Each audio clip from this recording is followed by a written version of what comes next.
Look at your hands. These are the hands that have held others up, wiped their tears, built their dreams. But when was the last time they reached for your own? We live in a world that applauds sacrifice. We are celebrated for how much we can give, for how little we demand, for how silently we can bear the weight of others' expectations. We contort ourselves into acceptable shapes, the perfect partner, the tireless employee, the endlessly accommodating friend. We mute our own voices to become an echo of what others want to hear. And in this quiet betrayal, we commit a profound act of self-abandonment. We leave ourselves behind. And the Stoics, those ancient philosophers of resilience, would look at this and ask one piercing question: if you are not loyal to yourself, to your own nature and reason, then what is the foundation of your loyalty to anyone else? Today, we reclaim that foundation. Today, we stop the silent surrender. Today, we practice Stoic self-loyalty. Lesson 1: Your inner citadel is non-negotiable. The Stoics spoke of an inner citadel, a fortress of your mind, values, and peace that is yours alone. Self-abandonment begins when you leave the gates unguarded, letting the opinions, demands, and dramas of others storm in and occupy your space. Self-loyalty is posting your own guard at the gate. It is the conscious choice of what and who you let in.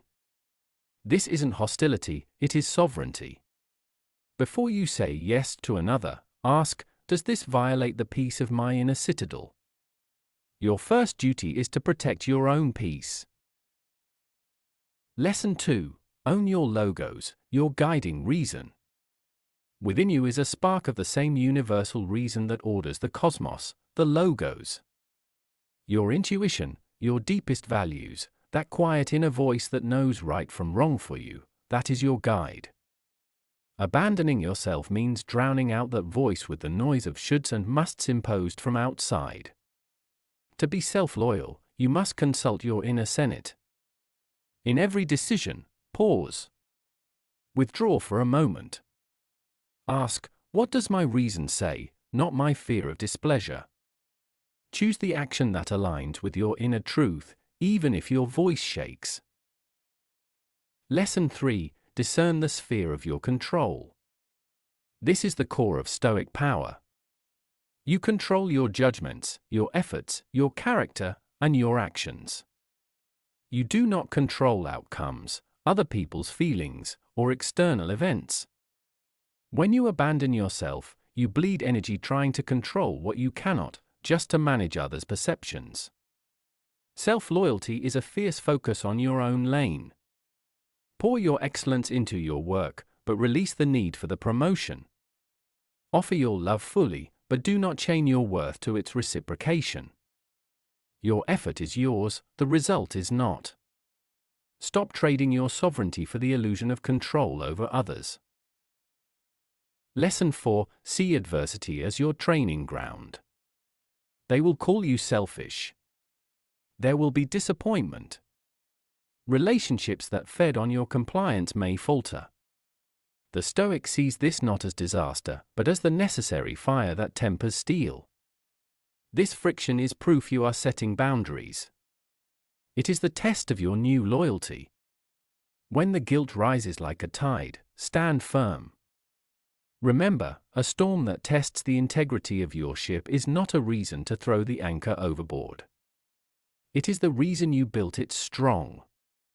The discomfort is not a sign you are wrong, it is a sign you are changing. Lesson 5: Practice daily reclamation. Self-loyalty is not a one-time declaration. It is a daily practice. It is the small, sacred no to an extra task that would drain you. It is the uncompromising yes to an hour of rest, a walk in nature, or the pursuit of a forgotten passion. It is looking in the mirror and, instead of criticizing, acknowledging the resilience in your own eyes. Each day, perform one act of allegiance to yourself. In these small, consistent loyalties, you rebuild the person you promised yourself you would become. Lesson 6: Let your virtue be your anchor. In the end, the Stoics found freedom not in possessions or prestige, but in virtue, in wisdom, courage, justice, and temperance. When you are anchored in your own character, you cannot be swayed by every demand. Ask, is this action wise for my well-being? Does it take courage to uphold my boundary?